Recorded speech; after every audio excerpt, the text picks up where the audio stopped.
বিয়ে হচ্ছে 7 জন্মের বন্ধন। বাবার বাড়ি ছেড়ে অন্য একটা পরিবেশে যাওয়া, সবাইকে আপন করে নেওয়া, একজন অপরিচিত লোকের হাত ধরে তার বাড়িতে চলে যাওয়া, নিজের চিরাচরিত অভ্যাস বাদ দিয়ে সেই নতুন একটা পরিবেশের সাথে খাপ খাইয়ে নেওয়া, সেই অপরিচিত মানুষগুলোকে আপন করে নেওয়ার নামই হচ্ছে বিয়ে। হ্যালো এভরিওয়ান, সবাই কেমন আছো? আশা করছি সবাই খুব ভালো আছো। আলহামদুলিল্লাহ, আমিও তোমাদের দোয়ায় অনেক ভালো আছি। দেখতে দেখতে কিন্তু আজ সেই অন্তিম মুহূর্ত চলে আসছে। আসলে আমার ভাগ্নের বিয়ে ঠিক হয়েছে, আমার ছোট বোনের একমাত্র মেয়ে। তো কয়েকদিন ধরে আমরা বেশ ব্যস্ত হয়েছিলাম। দেখা যায় হঠাৎ করে বিয়ে ঠিক হয়েছে, এরপরে কেনাকাটা করা, গুছগাছের বিষয় থাকে, তো সব কিছু মিলেই কয়েকটা দিন খুবই ব্যস্ততার মধ্যে ছিলাম। তো ফাইনালি আজকে কিন্তু জুয়ের বিয়ে। যারা যারা আমার ভিডিও দেখো সবাই তো জেনেছিলে, আর বিয়ের আমি যে শপিংগুলো করেছিলাম আমরা সবাই মিলে, সেগুলো তোমাদের দেখে নেই। আজ ফাইনালি তোমরাও দেখবে, আমরাও দেখব। তবে তার আগে একটা কথা বলে নিই, অবশ্যই বর কনেকে দেখে সবাই মাশাআল্লাহ বলতে ভুলবে না, কারণ ওদের নতুন জীবন যেন আল্লাহ তাআলা খুব সুন্দর মতো চলার তৌফিক দান করেন, এই দোয়াই করি। তো ফাইনালি কিন্তু আমরা ভেন্যুতে চলে আসছি খুব কষ্ট করে। শুক্রবার আমরা ভেন্যু পাইনি, কোথাও পাইনি, শেষমেশ প্রিন্সে পেয়েছি, আর বৃহস্পতিবার দিন পেয়েছিলাম। আর সবচেয়ে মজার একটা ব্যাপার হচ্ছে, প্রিন্সে বৃহস্পতিবার সেদিন 2টা বিয়ে ছিল, তো আমরা ছিলাম এক পাশে আর একটা বিয়ে ছিল আর একটা সাইডে। যেহেতু প্রিন্সটা অনেক বড় একটা চাইনিজ রেস্টুরেন্ট, তো খুব ভালো মতোই কিন্তু হয়ে গেছে। আর আমরা কিন্তু খুবই অল্প পরিসরে করেছি, একদম নিজেদের কিছু ঘনিষ্ঠ আত্মীয় স্বজন নিয়ে, যাদের না বললেই নয়, দেখা যায় সবার ফ্যামিলিতে বলতে পারিনি, হয়তো বা কাউকে একজন করে বলেছি, এভাবে কিন্তু।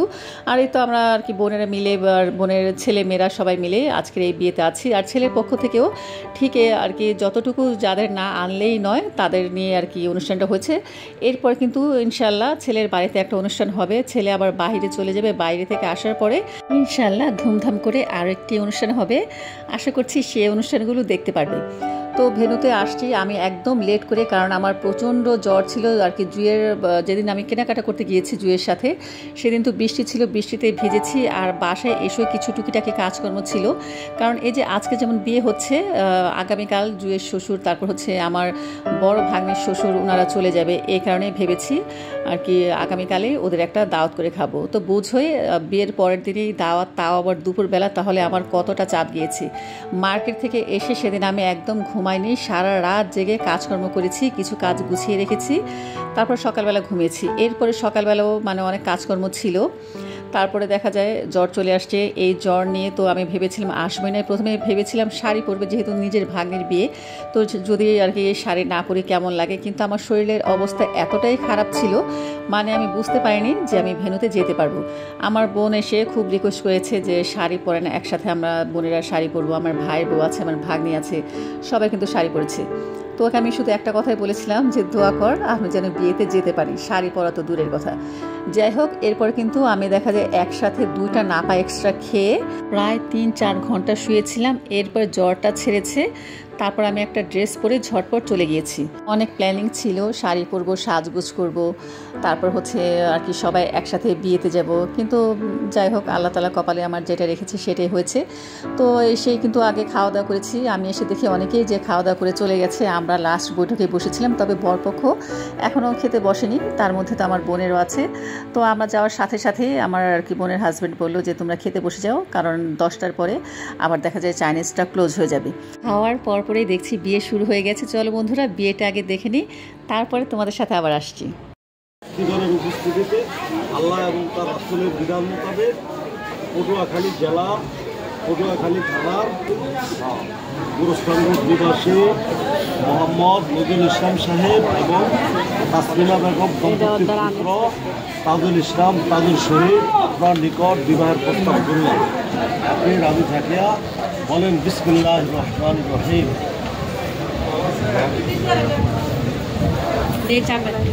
কবুল আলহামদুলিল্লাহ।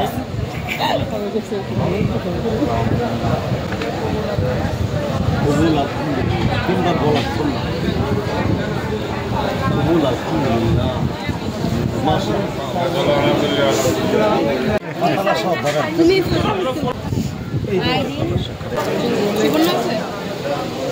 কয়জন কও গোপনে আটটা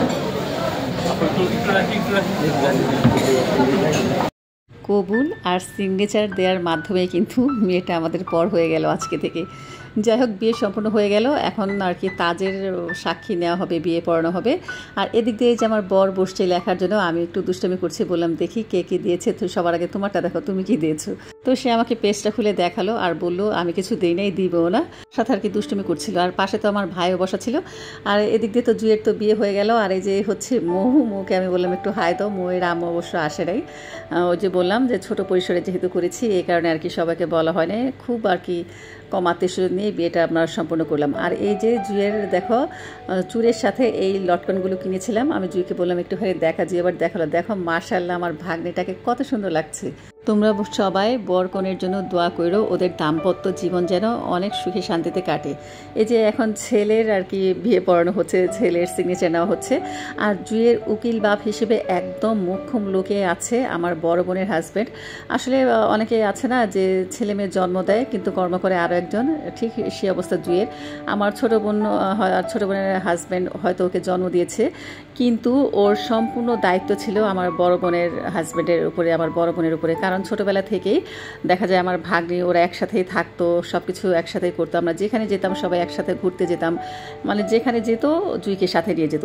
তো আর আমার দুলাভাইও এ কারণেই দেখা যায় কেউ বলেও নাই, সে নিজে থেকে এসে উকিল বাপ হয়েছে, একটা দায়িত্ব নিয়েছে।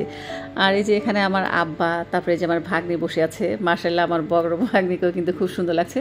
সবাইকে কিন্তু আজকে খুব সুন্দর লাগছে, শুধু আমি ছাড়া, কারণ আমি এত অসুস্থ ছিলাম, আমার চেহারা দেখে বোঝা যাচ্ছে। আর ওই যে মেয়ের বাবা এখানে আর কি সবার টেক কেয়ার করছে, দেখাশোনা করছে, যেহেতু আমাদের বাড়ির অনুষ্ঠান, কে কী খেলো বা কে কী করছে সব কিছুই আর কি আমাদের দেখার দায়িত্বের মধ্যেই পড়ে। বিয়ে পড়ানো শেষ আর কাজে এখন বর বউয়ের উদ্দেশ্যে মোনাজাত ধরেছে। যেহেতু আমি ভিডিও করছি তো আমার এক হাতে মোবাইল আর একটা হাত দিয়ে আর কি আমি মোনাজাত ধরেছি। মোনাজাতে তো শরীক হতেই হবে।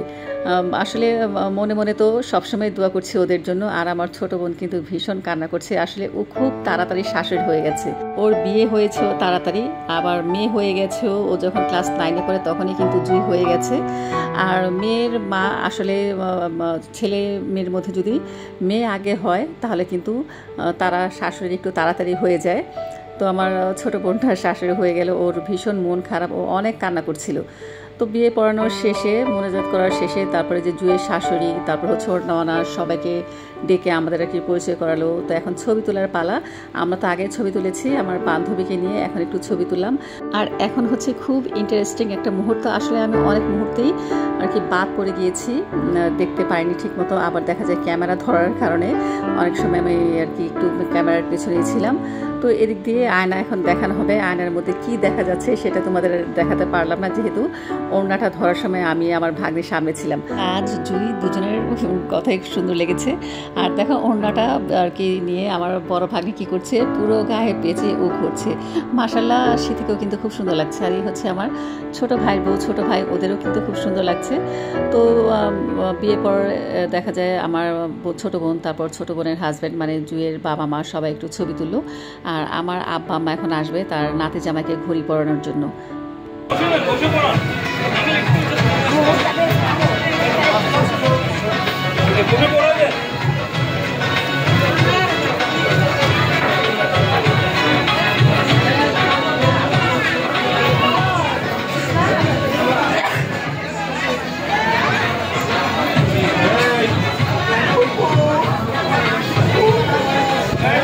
আলহামদুলিল্লাহ আমার আব্বা মা দুই নাতিনের বিয়ে দেখলো, দোয়া করি আমার মেয়ের বিয়েও যেন আল্লাহ তাআলা যেন তাদের দেখিয়ে নেয়। তো আব্বা মা উঠে যাচ্ছে, আর যাওয়ার সময় যে নাতি জামার মাথায় হাত দিয়ে দোয়া করে দিল। আসলে দোয়াটাই আসল, মুরব্বীদের দোয়া পাওয়া এটা অনেক ভাগ্যের ব্যাপার, দাদা দাদির দোয়া পাওয়া, নানা নানির দোয়া পাওয়া। তবে জুয়ের দাদা মারা গিয়েছে আর দাদির শরীর খুবই অসুস্থ, তাই আর কি বিয়েতে অ্যাটেন্ড করতে পারেনি। এটা নিয়ে জুয়ের, তারপর হচ্ছে আমার ছোট বোনের অনেক মন খারাপ। যাই হোক, আমরা তো আর কি কাউন্টারে বসেছিলাম। আর এই পর্যায়ে জুয়ের ননাস এসে জুইকে যতটুকু গোল্ড দিয়েছে আমাদের হাতে দিয়ে গেল। এখানে চেন, তারপর হচ্ছে আংটি, তারপর ডায়মন্ডের একটা নাকের ফুল সেটা দিয়েছে। আর আমার ছোট বোনও আর কি জুইকে একটা চেন দিয়েছে, কানের দুল দিয়েছে। তো সবগুলোই আমার হেফাজতে রেখে গেছে, আমার না আমার হাজব্যান্ডের হেফাজতে রেখে গেছে। তো আমি একটুখানি ভিডিও করে নিলাম। আল্লাহ হাফেজ।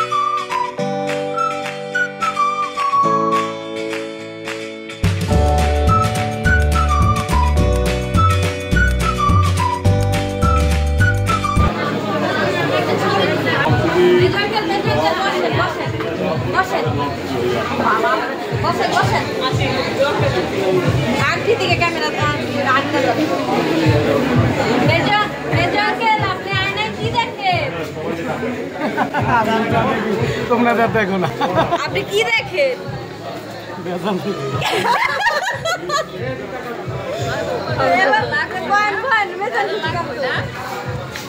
মেজন্টি আপনি আয়নায় কি দেখেন? সুন্দর।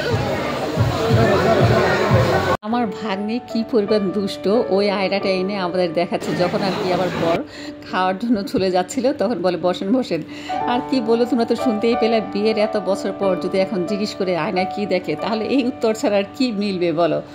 তো তোমাদের কাছে কেমন লাগলো অবশ্যই কিন্তু কমেন্টস করে জানিও।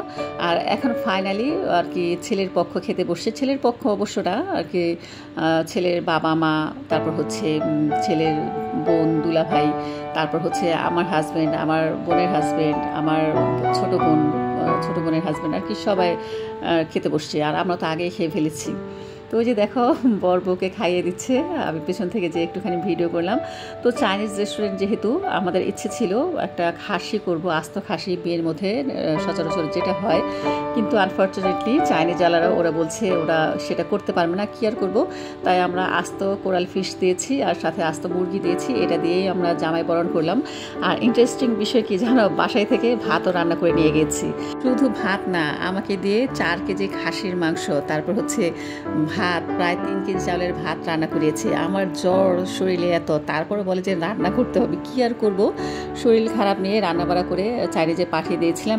কারণ অনেকেই দেখা যায় পোলাও খেতে চায় না বা গরুর মাংস খেতে চায় না, তাদের জন্য মূলত এই আয়োজন করেছিলাম। কিন্তু কেউ আর কি খাসির মাংসের কথা বলে নাই, খাসির মাংসটা ধরাই রয়ে গেছে। আর ভাত মোটামুটি অনেকেই খেয়েছে। আমরা কিন্তু বাঙালিয়ানাই যে আইটেমগুলো সেগুলোই করেছি, হয়তোবা চাইনিজে অনুষ্ঠানটা করেছি। তবে আমাদের খাবার দাবার ছিল বাঙালিয়ানা, যেহেতু বলেছিল ছেলেপক্ষ যে ওরা বাঙালি খাবারই খাবে, চাইনিজ কোনো খাবার খাবে না। তাই আমরা করেছিলাম জর্দা, সবজি, তারপর হচ্ছে পোলাও, রোস্ট, ফ্রাই, আর কি সচরাচর যেটা বিয়ের অনুষ্ঠানে হয় সেটাই করেছি। আর এখন দেখো মালা বদল চলছে, এই পার্টটাও ভীষণ ভালো লেগেছে। তবে আরও বেশি ভালো লাগতো যদি বউকে কেউ একটু বরের চাইতে উঁচু করতে পারতো, বা বর কেউ যদি একটুখানি উঁচু করতে পারতো। আসলে মালা বদলের সময় এমন কাউকে দেখলাম না যে এই মজাটা করতে পারে। ইনশাল্লাহ 2 বছর পরে এগুলি সব কিছুই হবে। খাওয়া দাওয়া শেষ, মালা বদল শেষ, এখন চলছে শালা শালিদের হাত ধোয়ার বকশিস নেয়া। ছেলে পক্ষ তো খুব মজা পেয়েছে যে শালা শালিরা কেউ কাছে নেই, তাড়াতাড়ি খাওয়া দাওয়া করে হাত ধুয়ে উঠে গেছে। তো আমার বড় ভাগ্নি বললো কি, আমার আর কি ছোটো ভাইয়ের বউকে আস্তে থেকে পাশ থেকে বলে দিছে যে মামি আপনি যে হাতের মধ্যে একটুখানি তরকারি থেকে উঠে ঝোল ভরে দিয়ে আসেন। তো যেই বলে সেই কাজ, টুক করে আমার ভাই বউ পিছন থেকে যে হাতের মধ্যে ঝোল ভরে দিয়ে আসছে। আর এই সময় আমার ভাগ্নিরা সবাই চলে আসছে, আমার মেয়েরা চলে আসছে। ওরা আবার একটু বাসায় গিয়েছিল বাসর ঘর সাজানোর জন্য। আসলে বিয়েটা এত তাড়াহুড়া করে হয়েছে যা বলার মতো না। মাত্র 2 দিন হাতে ছিল, মানে একদিন দেখতে আসছে সেদিন, আর তারপরের দিন তো কেনাকাটা করলাম, আর তারপরের দিন বিয়ে। তো এত তাড়াহুড়ার মধ্যে ওরা বাচ্চারা যা যা করতে পেরেছে তাই করেছে। আর আমি তো যে কিছুই দেখতে পাইনি, না হলিডে অ্যাটেন্ড করতে পেরেছি, না ও আর কি জুইদের বাসায় যে ঘরটা কীভাবে সাজিয়েছি সেগুলো দেখতে পেরেছি, কারণ আমি অসুস্থ হয়ে বসেছিলাম। দেখা যায় না, টাকা দাও, টাকা দিয়ে দাও।